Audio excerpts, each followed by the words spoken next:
আসসালামু আলাইকুম। আজকে একটি সমুচা তৈরি করব। তো আমি এখানে 2 কাপ ময়দা নিয়ে নিয়েছি।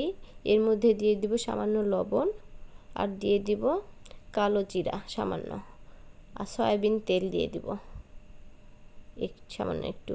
আর এইগুলো মিশ্রণগুলো হাতের সাহায্যে আমি ভালোভাবে নাড়াচাড়া করে নিব। সব উপকরণগুলো যেন মিশে যায়, এই জন্য আমি এইভাবে হাতের সাহায্যে নাড়াচাড়া করে নিব। ভালোভাবে মিশাচ্ছি। এরপর আমি এখানে দিয়ে দিব সামান্য পরিমাণ পানি। আমি একটু একটু করে পানি দিব। এই মিশ্রণটি খুব পাতলা করা যাবে না। আমরা রুটি যেমন করে শক্ত একটা ড্র তৈরি করি, এরকম আমরা এটা করে নিব। তো আমি আবারও কিছুটা পানি দিয়ে নিলাম। এভাবে আমি লাগলে আরও একটু পানি এখানে মিশ্রণের মধ্যে দিয়ে দিব। তো আরেকটু পানি লাগবে, আরেকটু পানি দিয়ে দিলাম। তো আমি এটা আবারও ভালোভাবে মাখতেছি।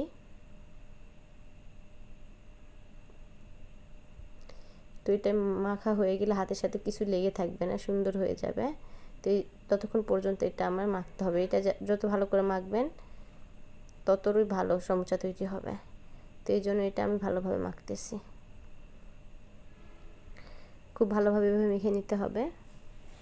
তো আমার মাখানো হয়ে গিয়েছে। এটা আমি আধা ঘন্টার জন্য রেখে দিব। আমি একটা প্যানের মধ্যে একটু তেল দিয়ে দিয়েছি। এর মধ্যে দিয়ে দিলাম দেশি পেঁয়াজ 3টা ছোট সাইজের। তো এটা আমি একটু নাড়াচাড়া করে ভেজে নিলাম। এর মধ্যে দিয়ে দিলাম 5 ফোড়ন 1 চামচ। আবারও এটা ভালোভাবে আমি ভেজে নিলাম। সামান্য আদা ও রসুন পেস্ট 1/2 চামচ, শুকনো মরিচ, সামান্য হলুদ আর লবণ দিয়ে দিলাম। আর একটু আমি এখানে চিকেন দিয়ে নিলাম। সব উপকরণগুলো একটু আমি ভেজে নিয়েছি। এর মধ্যে আমি দিয়ে দিলাম আলু। এখানে আমি বড় সাইজের আলু নিয়ে নিয়েছি একটা। তো সব উপকরণগুলো এভাবে আমি ভেজে নিচ্ছি। আর এর মধ্যে আমি কোনো পানি দিব না। এরপর আমি এটা ঢেকে দিব। লো হিটে চুলা দিয়ে রাখছি। এরপর আমি আর এটা ছুরির সাহায্যে একটু নরম করে নিব। আর আমি এখানে নিয়ে নিয়েছি একটি বাটির মধ্যে নিয়ে নিয়েছি 1 চামচ ময়দা ও 1 চামচ ঘি। এই উপকরণটি আমি এভাবে একসাথে মিশিয়ে নিব একটু সময় নিয়ে। তো আমার এটা প্রায় মেশানো হয়ে গিয়েছে। আর এটা আমি একটু সাইডে রেখে দেব। আর আমার এই যে আটা দিয়ে যে মেখে রাখছিলাম, ওইটি দেখেন কেমন সুন্দর নরম হয়ে গিয়েছে। তো আমি এটা কেটে নিলাম। অর্ধেকটা 4 খণ্ড করে নিলাম, 4 পিস। তো আমি এটা রুটি তৈরি করে নিব। আমি পাতলা পাতলা করে রুটি তৈরি করে নিব।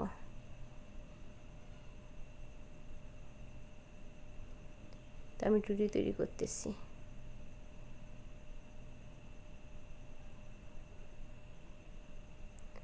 রুটিগুলো আমি গোল করে নিলাম।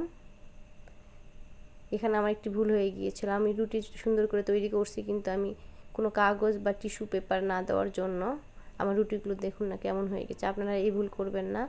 আপনারা রুটি একটা করে তৈরি করবেন, কাগজ বা টিস্যু একটা করে দিবেন, আবার একটা করে রুটি রাখবেন, আবার একটা করে টিস্যু বা কাগজ দিবেন। তাহলে আমার মতো এরকম আর তেরা বেঁকা হবে না। আমি এটা আর করলাম না, আমি এটাই তৈরি করতেছি। আমার সব রুটিগুলো নিয়ে এমন হয়ে গিয়েছে। তো আমি ঘি আর আটার মিশ্রণটা লাগালাম এবং আরেকটা রুটি এর মধ্যে দিয়ে দিলাম। আবার ঘি ও আটার মিশ্রণটি লাগালাম। আমি এখানে 3টি রুটি নিব। আপনারা চাইলে 4টা 5টা 6টা যেমন মোটা খাবেন তেমন নিতে পারেন। তো আমি এইভাবে সাইডগুলো এইভাবে কেটে নেব। আর কাটা অংশগুলো আমি ফেলে দিব না, বাটার সাথে মিক্সড করব না, ওটা আমি আলাদাই রেখে দিব। ওটা থেকে একটা সুন্দর একটি খাবার তৈরি হবে। তো আমি এটা 3 খণ্ড করে নিব। এই পাশ দিয়েও করে নিব। মোটা আমার এখানে 9 পিস হয়ে যাবে। অনেকগুলো একবারে তৈরি হচ্ছে। আর আমি এখানে আটা এবং পানি দিয়ে একটি মিশ্রণ তৈরি করছিলাম, এটা দিয়ে দিলাম ব্রাশের সাহায্যে। আর আমি যে পুরটা তৈরি করলাম আলু দিয়ে, এই পুরটা এখন এর মধ্যে আমি দিয়ে দিব। এখানে বলে রাখি, আমি পুরটা দেখুন একটু ছুরি দিয়ে নাড়াচাড়া করে একটু ভেঙে নিয়েছিলাম চুলার উপরেই। তো এখন আমি এগুলো তৈরি করতেছি এইভাবে, খুব ইজি প্রসেসে খুব তাড়াতাড়ি হয়ে যায়। আর আটার মিশ্রণটা দেওয়ার জন্য এটা খুলে যাবে না, বের হয়ে যাবে না। আর রুটির যে বাকি সাইডটা রাখছিলাম আমি, সেটা এইভাবে কেটে নিচ্ছি। সবগুলো এইভাবে কেটে নিব।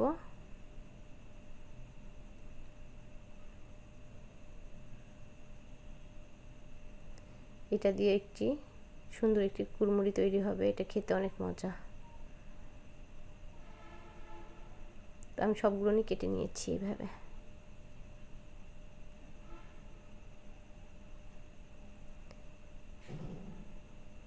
এরপর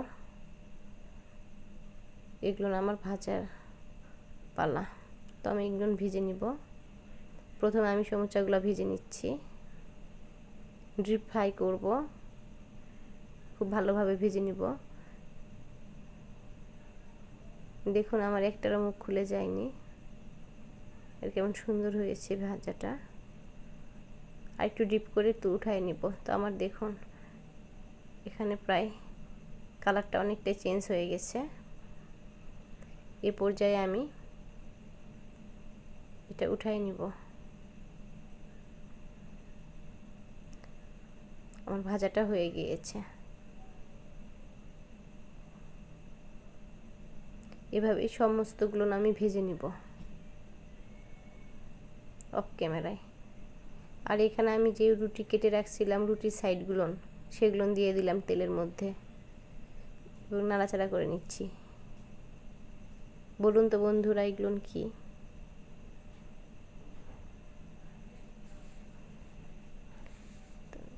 এগুলো আমি ডিপ ফ্রাই করব, খেতে অনেক মজা, মুচমুচে।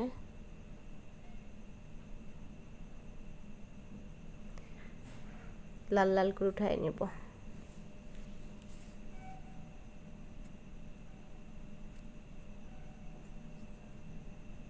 তো আমার ভাজাটা প্রায় হয়ে গিয়েছে, উঠাই নিব আমি এখন। এই যে দেখুন কেমন সুন্দর হয়েছে সেই সাইডের টুকরোগুলো দিয়ে। আর এই যে আমার সমুচা তৈরি হয়েছে, কেমন মচমচে হয়েছে দেখুন। সবাই ভালো থাকবেন, আর কেমন হলো অবশ্যই কমেন্ট করে জানাবেন।